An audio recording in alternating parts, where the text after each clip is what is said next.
This is the true story of a wealthy businessman who walked into a courtroom, tried to use his fortune as a shield, and made one critical mistake.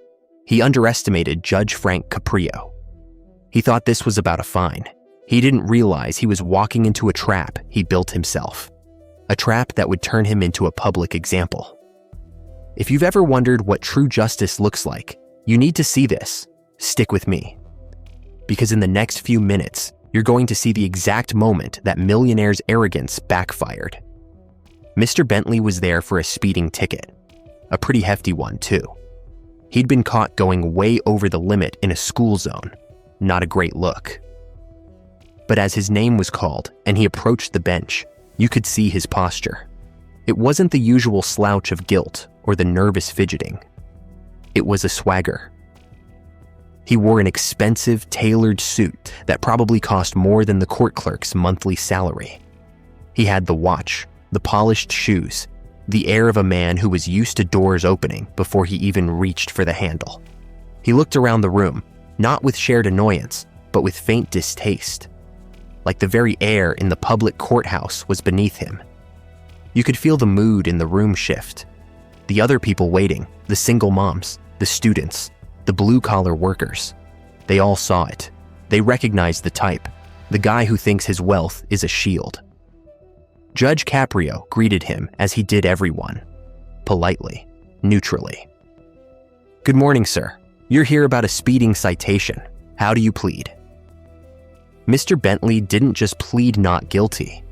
He launched into a performance.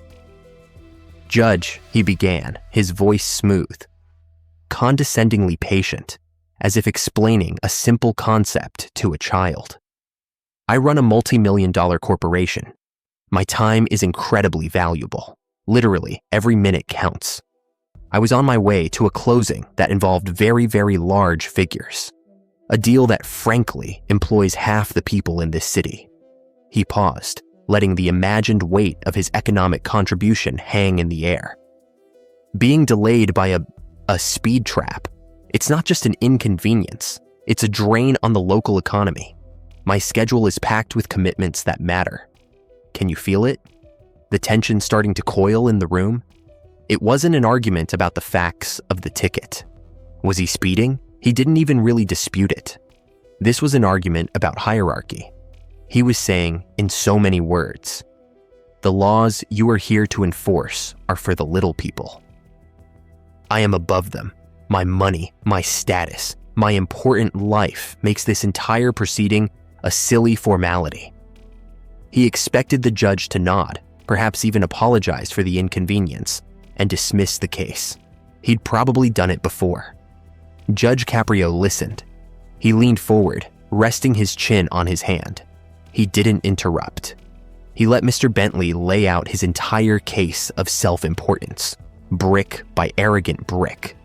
And when the man was finished, the judge asked a quiet, deadly simple question. "So, you were speeding because you were in a hurry to get to a very important business meeting. Is that correct?" Mr. Bentley, mistaking the question for a surrender, puffed out his chest just a little. "Exactly, Your Honor. It was a critical moment. I'm sure you understand." "I do understand," Judge Caprio said, his tone still neutral. But then he did something brilliant. He didn't get angry. He didn't lecture. He turned the man's own logic against him. "You say your time is valuable. That minutes matter. Tell me, when you saw the school zone signs, the bright flashing lights, the reduced speed limit, the signs with the little children on them, did you think to yourself, my time is so valuable that I cannot afford to slow down for the safety of those children?" The room went stone cold silent. You could hear the hum of the lights again. Mr. Bentley's smug expression faltered just for a second. He hadn't expected this pivot. This wasn't about commerce. It was about morality. "Well, it was early. There were no children present. But the signs were flashing," Caprio continued, his voice like steel wrapped in velvet. "The law was in effect. Your valuable time, your important deal, was it more valuable than the law designed to protect a child who might have been running late, who might have darted into the street?" He let that image sit there, the imagined child, against the image of the wealthy man in his expensive car. This was the turning point, the moment the trap was set, and Mr. Bentley, instead of showing a shred of humility or remorse, doubled down. This is where he made his fatal mistake. He got defensive. With all due respect, Your Honor, this is precisely the kind of thinking that stifles business. It's a revenue-generating citation, nothing more. The fine is irrelevant to me. I can pay it 10 times over. It's the principle, the waste of my time. And there it was, the naked boast. The fine is irrelevant to me. He said it to convey power, to show how trivial this all was to a man of his stature. But in Judge Caprio's courtroom, those words were gasoline on a smoldering fire. The judge's eyes changed. The grandfatherly warmth didn't vanish, but it was joined by something else, the keen, sharp glint of a master strategist who had just been handed the perfect weapon. He leaned back in his chair, a slow, deliberate movement. "The fine is irrelevant to you," Judge Caprio repeated, not as a question, but as a statement for the record. He looked past Mr. Bentley, out at the packed courtroom. He saw the tired faces, the people for whom a $150 ticket was a catastrophic setback. He saw the secretaries, the cooks, the delivery drivers, all of whom had to take a day off work, losing their valuable time just to be here. And he saw a man who thought he could float above them all. A slow smile touched the judge's lips. It wasn't a cruel smile. It was the smile of a man who has just had a wonderful, terrible, absolutely just idea. "You've given me a lot to think about, sir," he said, his tone almost conversational. "You've spoken very clearly about your time, your wealth, your importance to the city's economy. And you've said the fine means nothing to you." He paused, letting the suspense build. The entire room was holding its breath. What was he doing? Where was this going? "So," Judge Caprio said, his voice dropping to a tone of quiet, monumental decision. "I'm going to suspend your case for a moment. I'm going to have you take a seat in the gallery and watch the proceedings. I want you to see how this court operates for the people for whom the fine is not irrelevant. And then I'm going to recall you. And we are going to decide your penalty based on a new principle, not just the law, but a sense of proportional justice." Mr. Bentley was confused. He stood there, blinking. Proportional justice? What does that mean? Judge Caprio's eyes locked onto his. "It means, sir, that we are going to determine what this ticket is truly worth, not to the city, but to you. Please, have a seat. This will be educational for us all." And with that, the first act closed. The wealthy businessman, utterly bewildered, was ushered to a hard wooden bench to sit among the very people he considered beneath him. He had come to brag his way out of a problem. Instead, he had just turned himself into the star witness for his own condemnation. He had no idea what was coming next. But Judge Caprio did. The real drama was just about to begin. So there he sat. Mr. Bentley. On that hard, unforgiving bench, sandwiched between a young waitress in her uniform, smelling of fry grease and tiredness, and an older man in paint-splattered work clothes. This was his new world.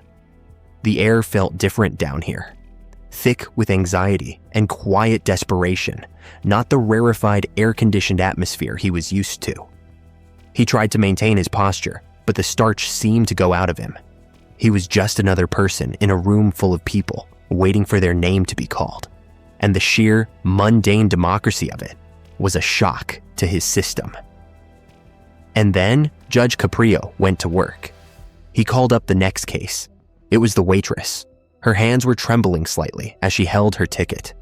She'd parked in a tow zone while delivering food for her second job, because she couldn't find a spot and was afraid of being late.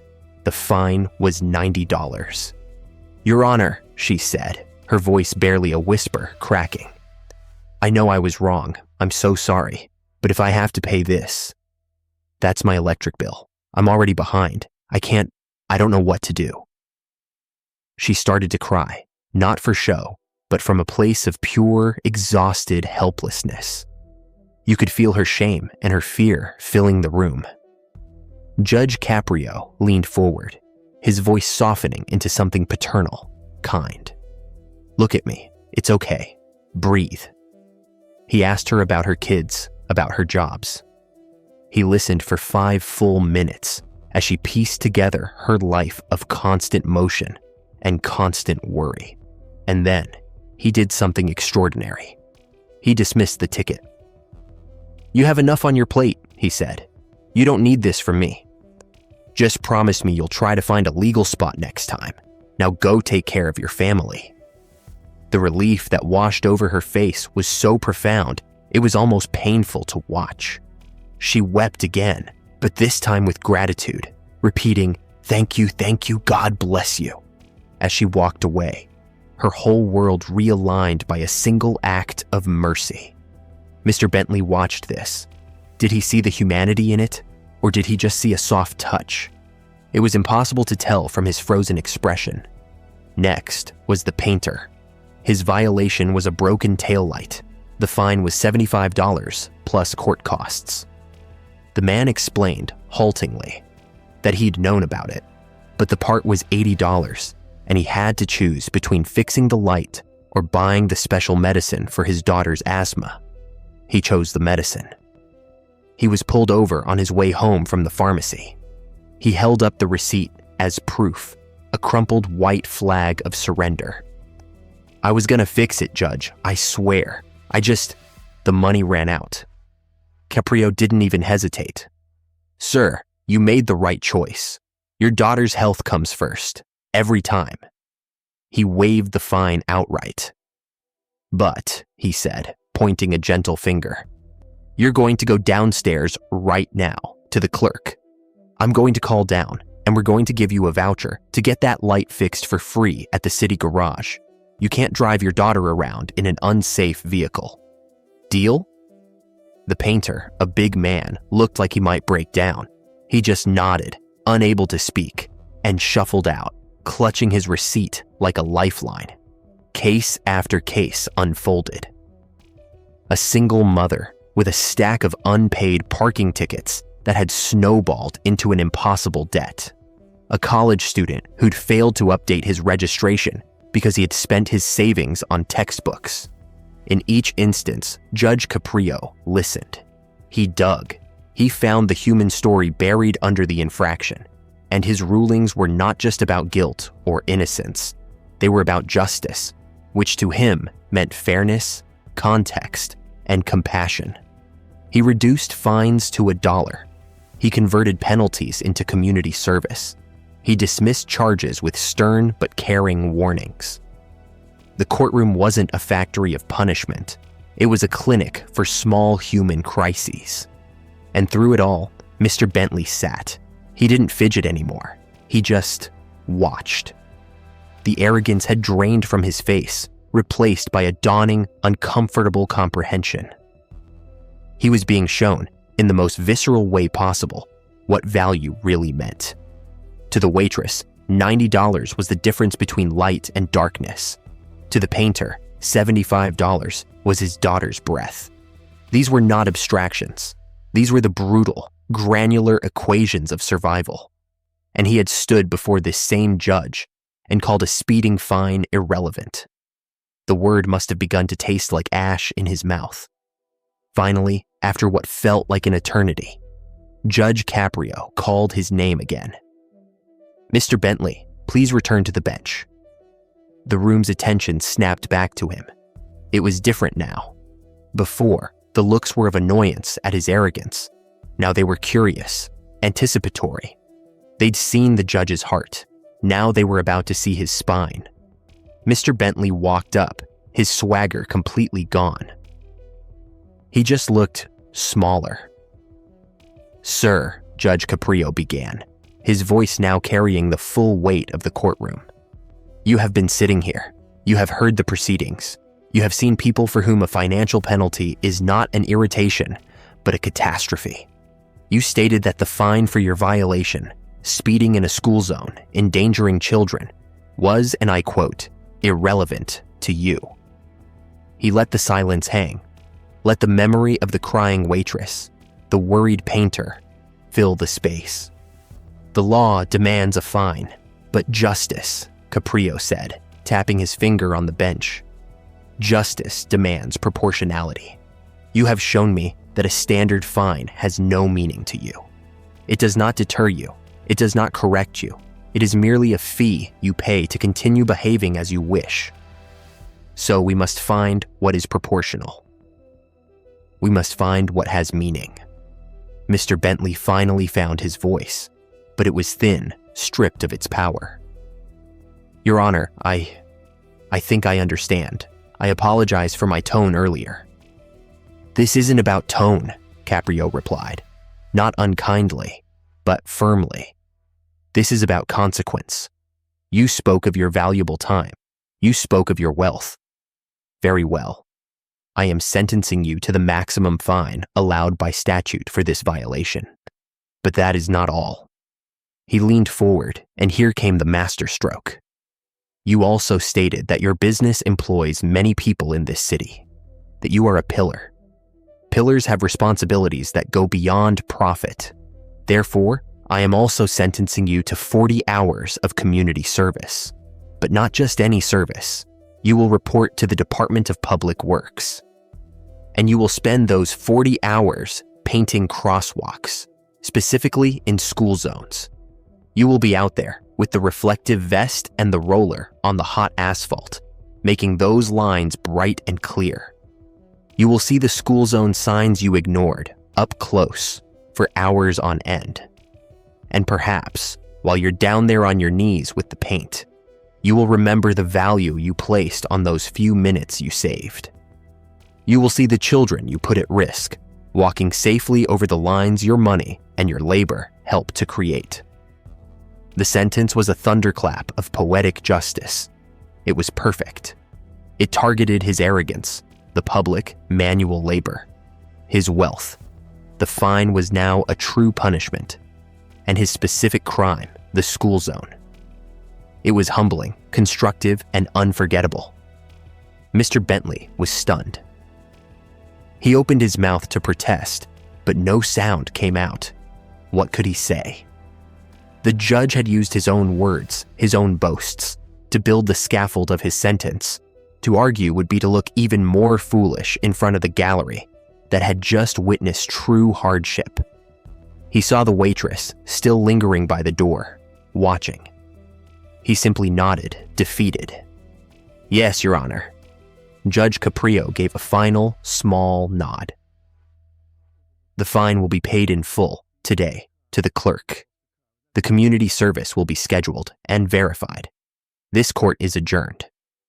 The gavel fell. The story was over. But the lesson wasn't. The lesson was that in a world that often feels rigged for the powerful, there are still places where character is the ultimate currency. Judge Frank Caprio created one of those places every single day. He understood that real justice isn't blind.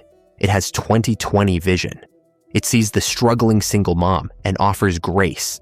And it sees the arrogant businessman and offers a mirror that reflects not just who he is, but who he could be.